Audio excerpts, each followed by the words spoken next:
کریم صلی اللہ تعالیٰ علیہ وآلہ وسلم نے ارشاد فرمایا، بھوکے مسلمان کو کھانا کھلانا مغفرت کو واجب کرنے والے اعمال میں سے ہے۔ جو بندہ کسی بھوکے مسلمان کو کھانا کھلاتا ہے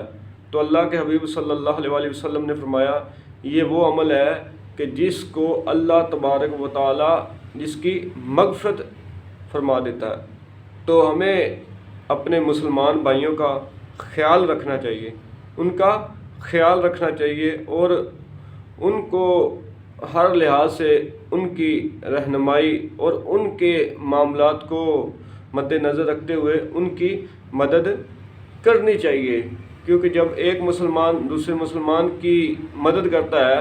تو اللہ تبارک و تعالیٰ کے محبوب صلی اللہ علیہ وسلم کا فرمان ہے، جب تک ایک مسلمان دوسرے مسلمان بھائی کی مدد کو لگا رہتا ہے تو اللہ تبارک و تعالیٰ بھی اس کی مدد فرماتا ہے۔ تو ہمیں مسلمان جو دوست ہیں، جو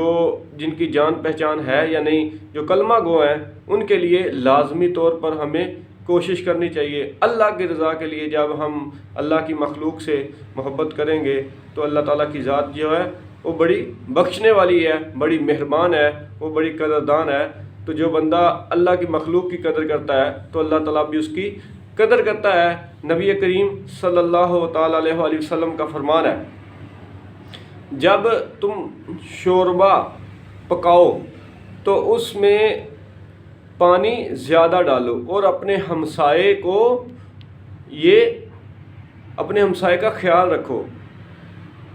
کتنی ہی پیاری ترغیب دی ہے نبی اکرم صلی اللہ تعالیٰ علیہ وسلم نے کہ ہمسائے کا جو خیال ہے نا وہ تم نے رکھنا ہے۔ جب تم کوئی چیز بنا رہے ہو، کوئی اس طرح کا کھانا بناتے ہو جس میں تم سمجھتے ہو کہ زیادہ لذت آئے گی، تو فرمایا کہ جب کوئی کھانا بناؤ شوربے والا تو اس میں پانی زیادہ ڈالو اور اپنے ہمسائے کا بھی خیال رکھو، اس کو بھی کچھ نہ کچھ بھیج دو۔ تو یہ ایک محبت کا تعلق ہے جو رسول کریم صلی اللہ علیہ وسلم نے ہمیں سکھایا ہے۔ جب ایک بندہ ایک مسلمان دوسرے مسلمان کو تحفہ دیتا ہے تو وہ اس سے خوش ہوتا ہے، اس سے اس کا تعلق بڑھتا ہے۔ تو اللہ کی رضا کے لیے جو بندہ کام کرتا ہے اللہ کو راضی کرنے کے لیے، تو اللہ تعالیٰ اس کے مال میں برکتیں عطا فرماتا ہے، اس میں کمی نہیں ہوتی۔ نبی کریم صلی اللہ تعالیٰ علیہ وآلہ وسلم کا فرمان ہے، ایک وہ شخص جسے اللہ تعالیٰ نے قرآن دیا اور وہ اس کی تلاوت کرتا رہا، دوسرا وہ شخص جس کو اللہ تعالیٰ نے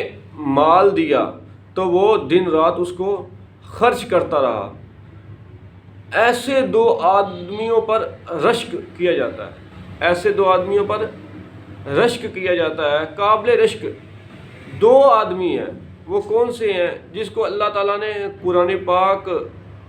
جو ہے وہ سکھایا، اس نے قرآن پاک کو سیکھا، پھر اس کی تلاوت میں دن رات لگا رہتا ہے۔ اللہ کے قرآن کو لے کے، تلاوت قرآن پاک کو لے کے وہ اس کی تلاوت کرتا رہتا ہے، تو وہ قابل رشک انسان ہے، جس پر رشک آتا ہے، جو اللہ کے قرآن سے محبت کرتا ہے اور اللہ کے قرآن کی دن رات تلاوت کرتا رہتا ہے۔ تو دوسرا وہ شخص جس کو اللہ تبارک و تعالیٰ نے مال و دولت عطا فرمائی ہے، جس کو مال و دولت عطا فرمائی ہے اور وہ دن رات اس کو اللہ تعالیٰ کی راہ میں خرچ کرتا رہتا ہے،